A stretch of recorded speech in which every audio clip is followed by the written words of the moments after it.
Hello friends, ये percentage की second video है। फर्स्ट वीडियो में हमने सीखा था परसेंटेज का कॉन्सेप्ट क्या है, परसेंटेज के सम्स को किस तरीके से सॉल्व किया जाता है। ठीक है, इस वीडियो में हम सीखेंगे कि परसेंटेज के सम्स जो कॉम्पिटिटिव एग्जाम्स में आते हैं उनको हम किस तरीके से अटेम्प्ट करें, किस तरीके से हम जल्द से जल्द सही आंसर पे पहुंच सकते हैं। ये सब चीजें हम इस वीडियो में डिस्कस करेंगे। ठीक है, चलिए गाइस स्टार्ट करते हैं। जैसे इसमें फर्स्ट क्वेश्चन दे रखा है, यदि राम की आय शाम की आय से 12.1/2% 12.5% अधिक है तो श्याम की आय राम की आय से कितने प्रतिशत कम है, हमें बताना है। उसने क्वेश्चंस में हमें दे रखा है कि राम की ज्यादा है इनकम श्याम की इनकम से, और कितनी ज्यादा है 12.5%। ठीक है, तो बताना है कि शाम की, क्योंकि शाम की कम हुई, जब राम की ज्यादा है शाम से तो शाम की कम हुई, तो शाम की जो है वो राम से कितने प्रतिशत कम है। ये हमें ऑप्शन दे दिए, ए 11/1/9%, बी है 12/1/8, सी 9/1/11 और डी है 11/1/11%। तो अब हमें करेक्ट आंसर तक पहुंचना है। चलिए स्टार्ट करते हैं।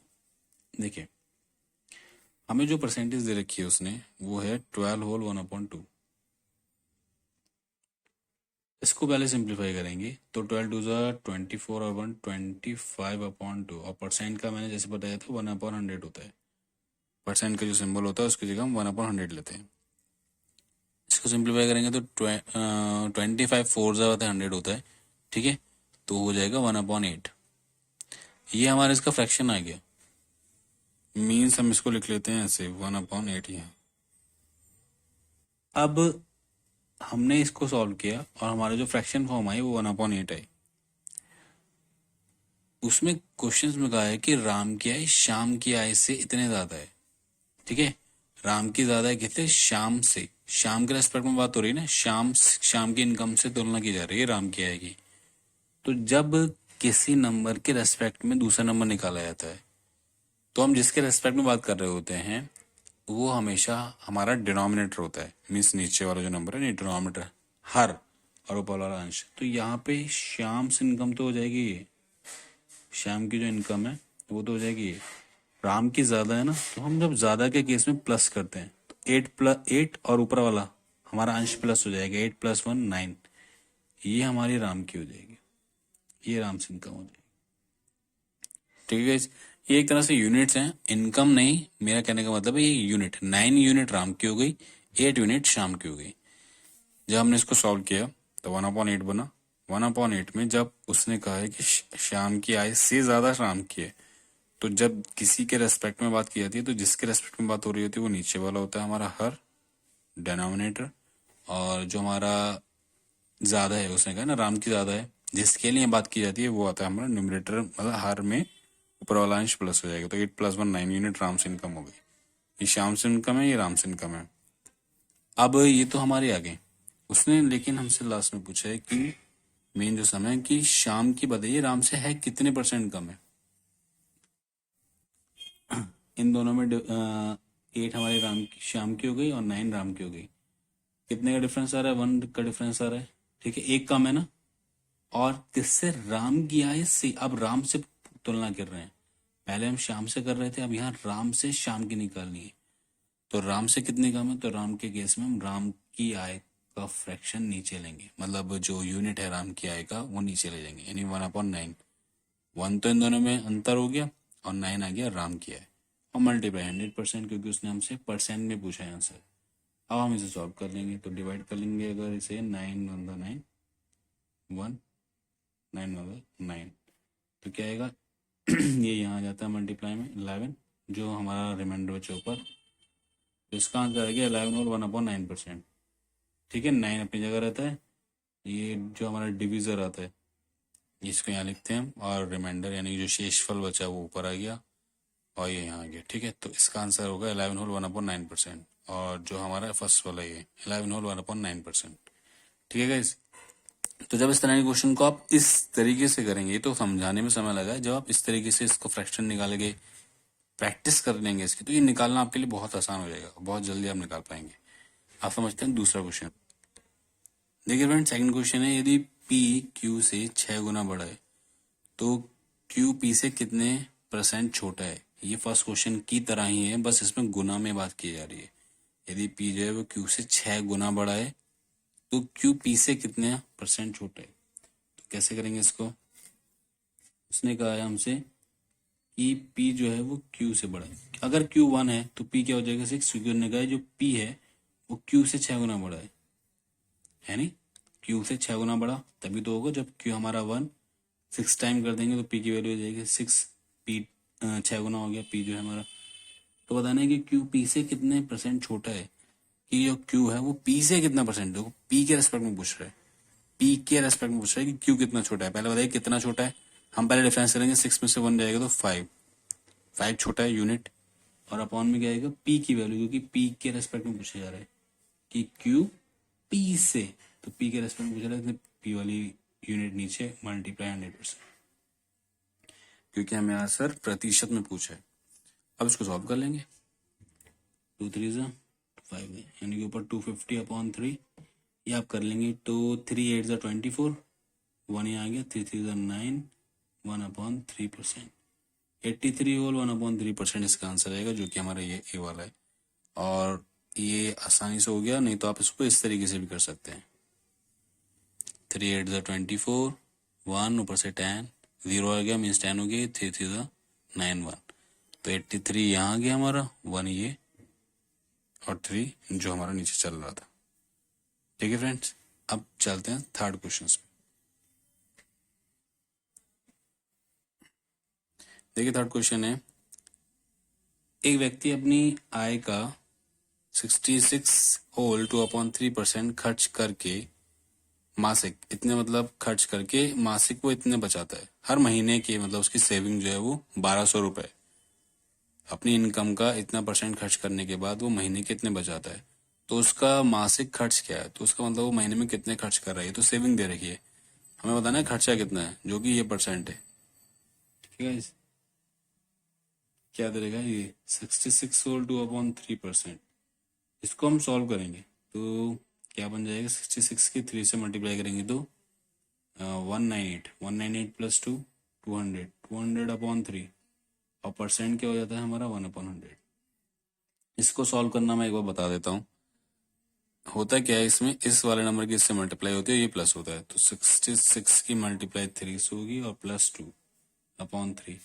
ठीक है, हो सकता है किसी को नहीं आता, वैसे मैं समझता हूँ कि 90% आता ही होगा, लेकिन अगर ये नहीं आता है किसी को तो उसके इसमें कैसे करते हैं, 66 इस वाले नंबर की, जैसे इस वाले नंबर की इस वाले से मीन्स हर से मल्टीप्लाई होती है और अंश प्लस होता है और हर अपनी जगह रहेगा। तो 6 3 18 का 8 1 कैरी, 6 3 18 और 9 प्लस 2/3, यानी कि 200/3। तो ऐसे ही 200/3 आया। ठीक है, ये चीज़ें प्रैक्टिस करेंगे तो ये भी क्लियर हो जाएगा, बहुत जल्दी आप यहाँ तक पहुँचेंगे। तो 200/3 मल्टीप्लाई परसेंटेज के साइन की जगह 1/100, ये कैंसिल हो गया दोनों 0, तो बचा क्या हमारा 2/3, सिर्फ 2/3 बचा। अब इतना उसने खर्च करके, अपनी इनकम का इतना खर्च करके इतने बचाता है। ठीक है, ये वो खर्च कर रहा है, ये उसका खर्चा है इतना %। तो इस जब की बात करेंगे तो यहाँ पे ये हो गई उसकी नीचे वाली इनकम, टोटल इनकम, और ये हो गया उसका जितना जितना उसने स्पेंड कर दिया, क्योंकि हमने खर्च वाले % का ही रेशियो निकाला है। तो ये उसने खर्च करा, और खर्च काय में से करा, इनकम में से तो करा है, तो उसने इनकम के रेस्पेक्ट में खर्चा आ गया उसका, कि उसने इतने खर्च कर दिए। तो सेविंग क्या होगी, सेविंग होगी जब हम इनकम में से खर्चा माइनस कर देंगे, अभी तो सेविंग होगी। तो इसमें सेविंग कितनी है, 3 में से जब 2 को माइनस करेंगे हम, यानी कि 1 यूनिट, वो हमारी सेविंग हो गई, ये हमारी सेविंग है। और ये हमें कितनी दे रखी है, ये दे रखी है हमें 1200 बचा रहा है। ठीक है, ये क्लियर हुआ। देखिए इनकम हो गई नीचे वाला बेस फ्री, स्पेंड जो खर्च करा है वो हमारा ऊपर वाला होगा, कि हमने खर्चे के % से ही यहाँ तक पहुंचे हम। तो खर्चे के % से पहुंचे तो 3 यहाँ आ गया, 2 यहाँ आ गया, जो कि हमारा खर्च है, और सेविंग निकालनी थी। तो ये वैल्यूज नहीं है, ये यूनिट्स हैं एक तरह से। तो 3 में से 2 को माइनस करेंगे हम, 1 यूनिट जो कि हमारी सेविंग होगी, क्योंकि हमने इनकम में से स्पेंड को माइनस करा, तो सेविंग आ गई जो कि हमारी 1200 है। तो उसका मासिक खर्चा कितना है, खर्चा कितना था, 2 यूनिट, 1 यूनिट ही आ गया तो 2 यूनिट क्या हो जाएगी, मल्टीप्लाई टू, यानी कि 2400 रुपये। ये उसका मासिक खर्च है, यानी कि बी वाला। इसका आंसर हो गया बी वाला, 2400 रुपये। ठीक है, अब हम समझते हैं थर्ड, एक फोर्थ क्वेश्चन। यदि ए बी से 40% अधिक है और बी सी से 20% कम है तो ए रेशियो सी क्या होगा। अच्छा क्वेश्चन है ये, कॉम्पिटिशन्स में इस तरह के रेशियो वाले क्वेश्चन भी बहुत आते हैं। हमें वो परसेंटेज में देके रेशियो में पूछ लेते हैं। तो देखिए इसको कैसे करेंगे, और ये वाकई में बहुत अच्छा क्वेश्चन है, कई बार आए भी। देखिए इसको समझते हैं। यदि ए बी से 40%, पहले तो हम परसेंटेज, जब भी इस तरह के क्वेश्चन हो आप परसेंटेज को फ्रैक्शन में बदल लीजिए। तो हमें क्या दिया, 40% और दूसरा 20%। 40% क्या हो जाएगा हमारा, 40/100, 2/5। 20% क्या हो जाएगा, 1/5, 2/5। अब उसने कहा है ए बी से 40% अधिक है। ए जो है बी से 40% अधिक है, इसको ऐसे ना लेके हम पहले अपॉन में लेते हैं। ए अधिक है बी से अधिक है ए। 40% का ये फ्रैक्शन दे रखा है हमें, तो ये तो बी हो गया, क्योंकि बी के रेस्पेक्ट में बात हो रही है। ए कितना हो जाएगा, अधिक के केस में प्लस करते हैं। ठीक है, जैसे हमने एक पीछे कुछ फर्स्ट क्वेश्चन में समझा था, अधिक के केस में प्लस करेंगे। 40% अधिक है तो 5 + 2 7, ए हो गया हमारा 7। ये यूनिट्स हैं, बी 5 हो गया, ए हो गया 7। ठीक है, इसी तरीके से हमारा यहाँ बी सी से 20% कम है, बी सी से, तो नीचे वाला आ जाएगा सी, ऊपर आ जाएगा बी। सी के कंपैरिजन थ्री के रेस्पेक्ट में बात हो रही है, तो वो कितना 20%। अगर सी हमारा 5 है तो बी क्या होगा, यहाँ कम है तो माइनस होगा, 5 - 1 यानी कि 4। देखिए प्लस वाले अगर अधिक होगा तो हम प्लस करेंगे, 5 + 2 7, और जब वो कम होता है तो उस केस में हम माइनस करते हैं, तो 5 - 1 आ गया 4। ठीक है गाइस, अब हमें यहाँ से निकालना है कि ए रेशियो सी क्या होगा। पहले हम देखते हैं ए रेशियो बी क्या है, 7:5, और बी रेशियो सी क्या है हमारा, 4:5। अब यहाँ पे ए पी जो दोनों में कॉमन है उसका रेशियो डिफरेंट आ रहा है, और सी का अलग है। तो इस केस में हमें निकालने के लिए पहले बी को कॉमन, बी का जो रेशियो आ रहा है ना दोनों में, उसको इक्वल बनाना पड़ेगा। तो उसको बनाते कैसे, देखिए उसको कैसे करेंगे हम। ए रेशियो बी हमें क्या दे रखा है उसने, 7:5। हम बी रेशियो सी ऐसे लिखेंगे, यहाँ एक प्लेस छोड़ के थोड़ा सा इधर किसका के, ऐसे ही यहाँ पे भी बी के नीचे बी लिखा हमने, सेम यहाँ बी रेशियो सी क्या है, 4:5। तो बी को हम यहाँ लिखेंगे 4:5। अब यहाँ पर होगा क्या, जो जगह हमने छोड़ी है उसके बराबर में ही वही डिजिट को हम लिख देंगे। जैसे कि यहाँ 5 है, 5 की प्लेस यहाँ हमने जो जगह छोड़ी थी उसकी जगह हम 5 लिख देंगे। ऐसे यहाँ 4 के बराबर में 4 लिख देंगे। इसी डिजिट को जो खाली जगह छोड़ी है हमने वहां पे रिपीट कर देंगे। ठीक है गाइस, अब यहाँ हो जाएगी मल्टीप्लाई 7 की 4 से, 7 4 द 28, 7 5 द 20, 5 5 द 25। हमने ऐसे मल्टीप्लाई कर दी, 7 4 द 28, 5 4 द 20, 5 5 द 25। ठीक है, यहाँ मल्टीप्लाई नहीं करनी, बस वो एक ट्रिक है, ट्रिक से नहीं। तो ये रेशियो बी रेशियो सी ही रहेगा हमारा। तो A ratio B ratio C क्या आएगा, इस तरीके से हमने पहले 7:5 लिखा, 4:5 लिखा, यहाँ इस वाले नंबर को हमने रिपीट करा, ऐसे इसको यहाँ रिपीट करा और मल्टीप्लाई कर दी। ठीक है गाइस, तो इससे बहुत आसानी, इस ट्रिक से आप जल्दी निकाल लेते हैं A ratio B ratio C. हमसे पूछा क्या उसने, हमसे क्वेश्चन में पूछा गया ए रेशियो सी क्या होगा, तो ए और सी का रेशियो क्या आ गया, यहाँ से हमारा ए रेशियो सी क्या आ गया, ए हमारा 28, सी है 25, 28:25, ये फाइनल आंसर है जो कि हमारा ए वाला 28:25। ठीक है गाइस, तो इस तरीके से देखिए निकाला हमने। और जब आप इनकी प्रैक्टिस करेंगे, ये एक तरह से टाइप्स थे, जब इस टाइप्स की आप प्रैक्टिस करेंगे, इन क्वेश्चंस की प्रैक्टिस करेंगे, तो आप इन्हें और भी तेजी से निकाल पाएंगे। क्योंकि मैं तो डिटेल में एक्सप्लेन कर रहा हूँ, लेकिन जब आप इसको डायरेक्ट लगा रहे होंगे तो बहुत जल्दी आप एक्यूरेट आंसर पे पहुंच पाएंगे। तो गाइस आई होप आपने कुछ नया सीखा होगा इस वीडियो में। Thank you for watching.